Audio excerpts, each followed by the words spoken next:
I just remember the moment that we got our property and how excited I was to finally have my dreams come true. These were actually my dreams as a child. I wanted land, I wanted horses, I wanted all the animals. And this was the moment I can remember it, just feeling, looking at this 2.5 acres in the mountains of California, and just thinking, this is where I get to my dreams get to be fulfilled. And I was just in awe of how much love God was pouring out on us as a family. Today, I'm going to talk about the past 21 years of our homesteading journey and how we got to where we are now, and the mindset shifts that I had to make, and just some really good stuff that you should be able to take some really good nuggets out of for yourself, whether you are in the dreaming stages of your journey or you are actually full on into homesteading. So, looking back on the 21 or so plus years homesteading, I just remember the moment that we got our property and how excited I was to finally have my dreams come true. These were actually my dreams as a child. I wanted land, I wanted horses, I wanted all the animals. And this was the moment I can remember it, just feeling, looking at this 2.5 acres in the mountains of California, and just thinking, this is where I get to my dreams get to be fulfilled. And I was just in awe of how much love God was pouring out on us as a family. At that time, I had a 10-year-old and a 6-year-old, and my youngest hadn't even been born or thought of. She came years later. But I just first want to say that I'm so grateful for where we had our journey start, and all of the years in between, the good, bad, and the ugly. I was not always a positive person, and a lot of my years were spent struggling. And those were growing pains. Those were ways that areas that I needed to be the person I am today. Not that I'm perfect, but I had to go through some of those things. And the positive outlook came because I had a growth mindset, and I did not want to remain stagnant and just be miserable all the time. So I learned how to have a positive outlook for my future, to have a better future. It actually took me several years after I had started homesteading, started my journey, that I realized there was a term for what I was doing. I did not know that homesteading was what I was doing or looking to do at that time. I just had this farm girl mentality. I just wanted to be a farm girl. I wanted to have the animals and all the things, and I wanted to have a garden, but I didn't realize it was a term. Well, my husband and I just wanted a small farm. My husband, Joe, I don't know if I've mentioned his name before, but his name is Joe. And he grew up the homesteading life with his parents on their 2.5 acres. And I basically wanted what he grew up with, which is his dad had a garden, they had fruit trees, they had some animals that they raised for meat, but it was all on a small scale and it was all mostly for their family. And I just wanted to be able to do that. I actually remember the day that I had the conversation with one of my friends about the word homesteading. And we were having this conversation, and I was describing what I was doing. I was describing my goals for the property. And she said, "Oh, okay, you're talking about homesteading."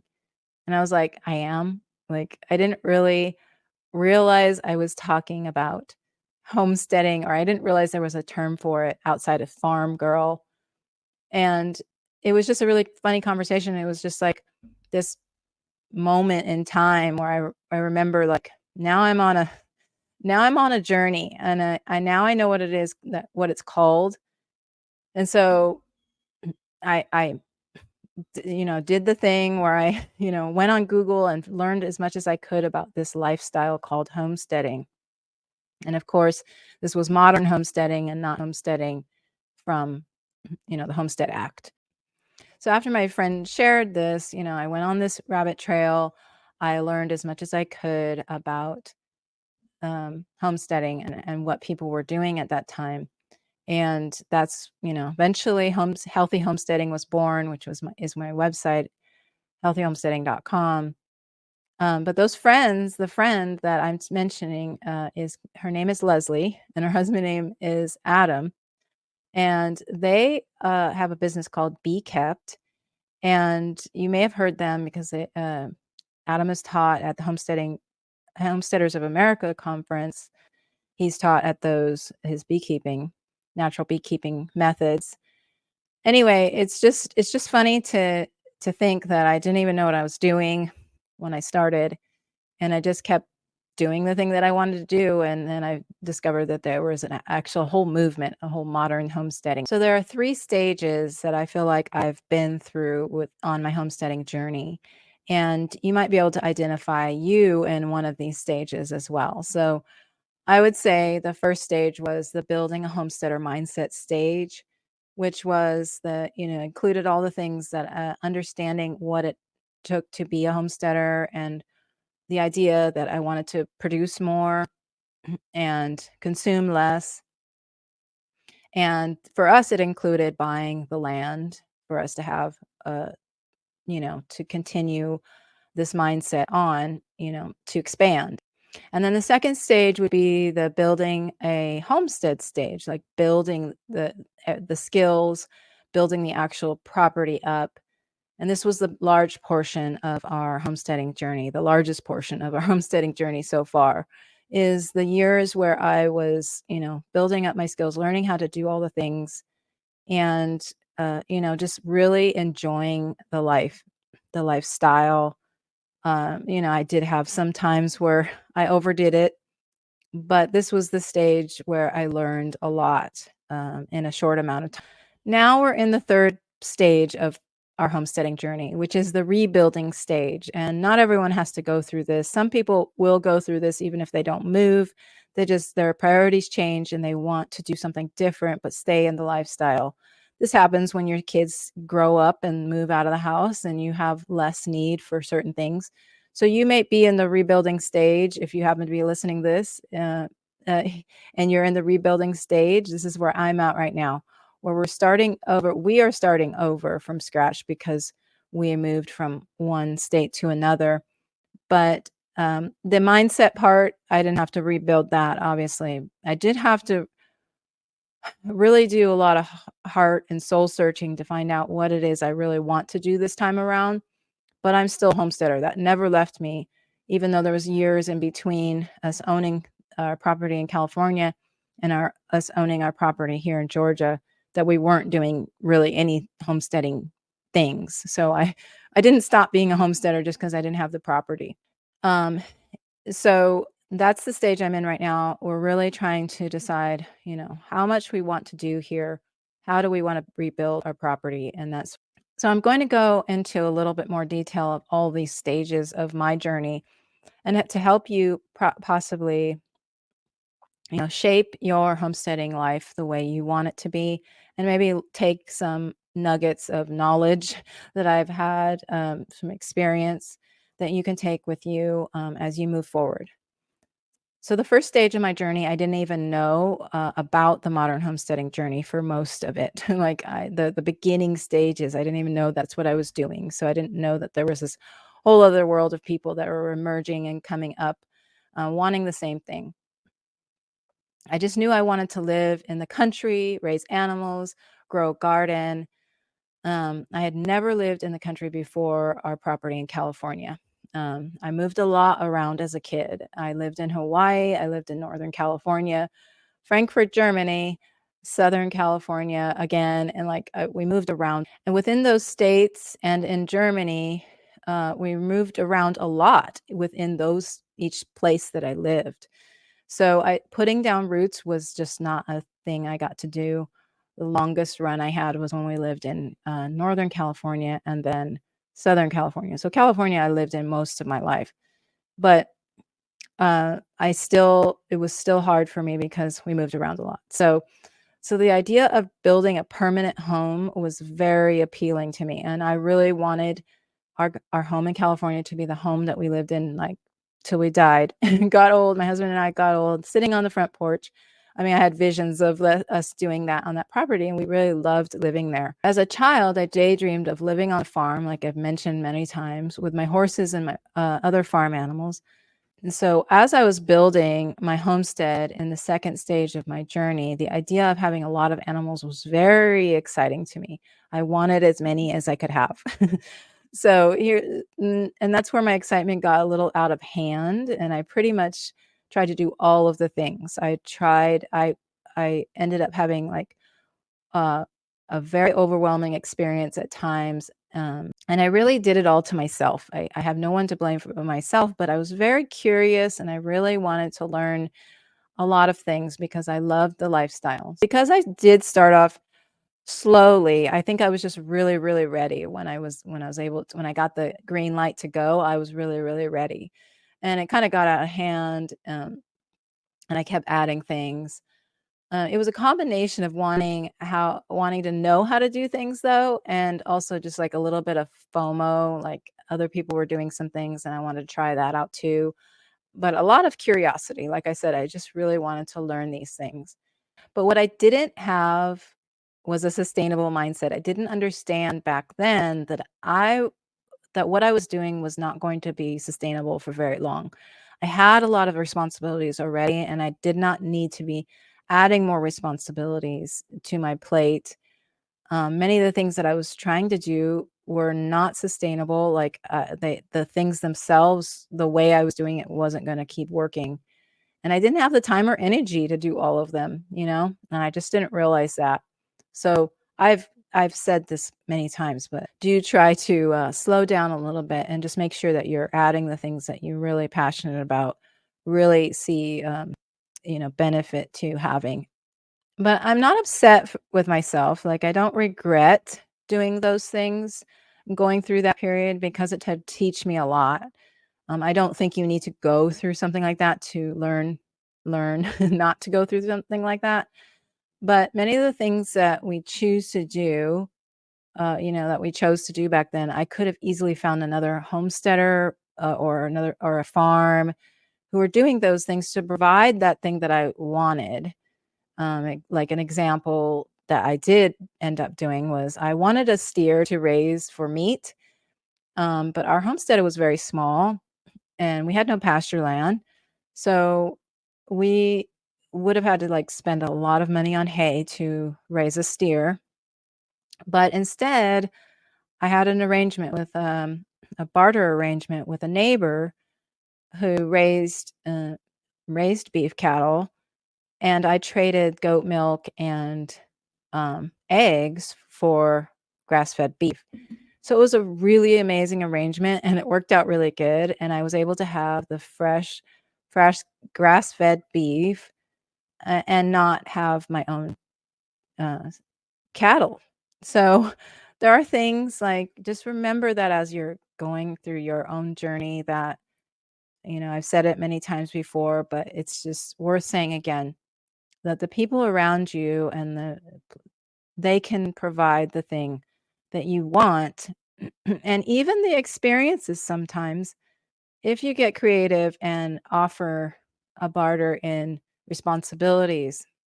So you could milk a cow for your neighbor who has the cow in exchange for them not having to milk the cow.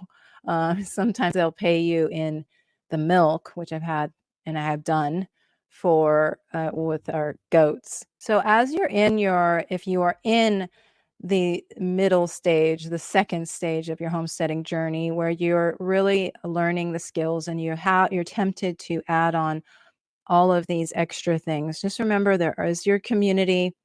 There is, there are seasons too. You can add things, get rid of things, learn something new, and just do it that way where you're not having so many things that you're trying to learn at the same time. And now that I'm in the third stage, everything, like I mentioned before, everything is kind of changing and my needs and my wants have changed. So as I'm rebuilding, I'm learning that, what I really want. And I'm very cautious of my time. I've said that as well before. Like I'm very protective of my energy now that I'm older. And I just don't I've been tempted to add things before we were ready, but I know now that that is just not the best decision, so it's better to be ready. And, we have not added hardly anything to our property to our homestead in a while. We did add a little Holland Lop bunny, who will be providing, fertilizer for our garden. I've been wanting a rabbit for a long time, and her name is Sunny Bunny, and she is my grandkids technically my grandkids' bunny. We got her for Christmas, and they were so thrilled. But she is, providing a lot of manure right now, and that will be a great addition to, my garden. But we added a few chickens a couple times. We had 7 chickens first, and then we had added 10 chickens. So at one point we had 17 chickens, but now we're back to 7. But, I will be adding more things in the future, hopefully quail and bees. Those are 2 of the things I would like to add to our homestead now. Now that I've had all those years, I know where my limits are, and I know what, I have the wisdom behind the desires, So even if I want it, I know that I need to pull back and really think about it, so that I don't jump in over my head and get, you know, exhausted from having so many things I have to do. So if I were to have the opportunity to start my whole journey over again with the knowledge that I have today, I would have done a few things differently. And we are rebuilding our homestead, like I mentioned, and these are things that you know these are things that I'm keeping in mind as we are rebuilding. If I had the opportunity to start my homesteading journey over again, I would do a few things differently, and I'm gonna share those with you, and I've broken down into 5 different things. So, since we are rebuilding our homestead, I'm actually going through some of these things right now for myself. I do have the skills, and I do have more skills now, and I know what I could pick up if I wanted to, but I these are the things that you can think about as you're starting your journey or as you're continuing on with your journey. So, number 1, I would have a vision for my future. I would kind of really take note of what I want in the future. And I know we won't know what we want as we grow. Our desires and wants change. But I would just, instead of just like being reactive and like, I want milk, I want goat milk, or I mean, I want milk for my family, and then going out and buying a goat, I'd be like, well, what is it? What do milking goats entail? What does it entail to have raised dairy goats? What kind of commitment is that?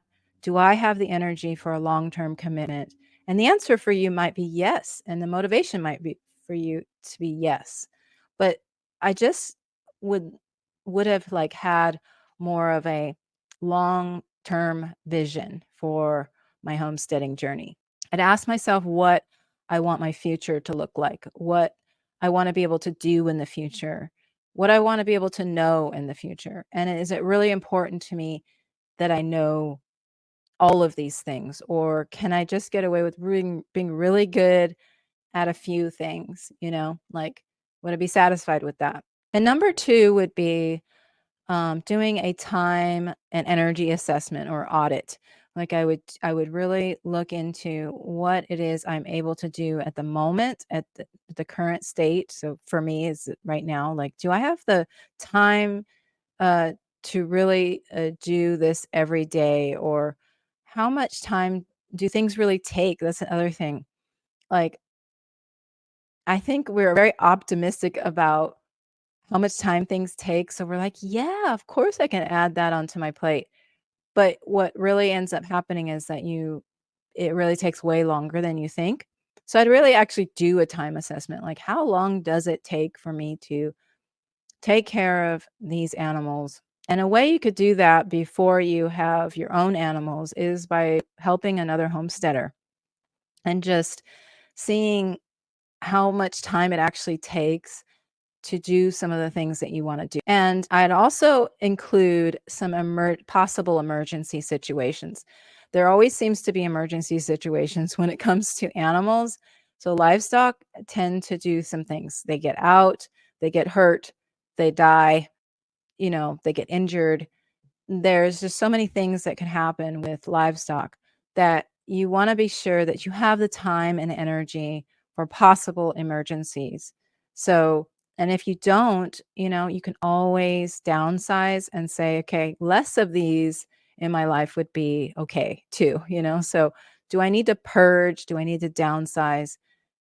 Before adding anything new, let me assess my time, and my energy to see what it is I actually can add to my plate. And number 3 would be the things I don't have time for. I'd see if local community, if I've done that time assessment, I'm like, no, I don't want to. I can't raise a steer on this property without spending a lot of money. So I'd see if there was somebody local. Like I said, I had my neighbor, and we had that arrangement that could fulfill that want or that desire or that need I have, and just be very happy about the arrangement. It may not last forever, but at least you could maybe get started with some things. You can create a community of people who are regularly doing these types of things too. Similar to my beef, milk, egg arrangement, you could do something like that. And number 4 would be, I'd be sure to assess every quarter of the year. So a couple episodes back, I shared goal setting and how to divide the year into 4, uh, so that you're able to reach your goals better because you're focusing on one thing at a time during a 3-month period. So I'd be sure to split my year and you know really really be strategic about my goal setting, and then also make sure that those goals are aligned with my ultimate vision for my future. So, you know, make sure that the goals go with the flow that you want and not against it. And I've gone on rabbit trails that lead nowhere, right? We've all done it. We've all gone on these rabbit trails that lead nowhere.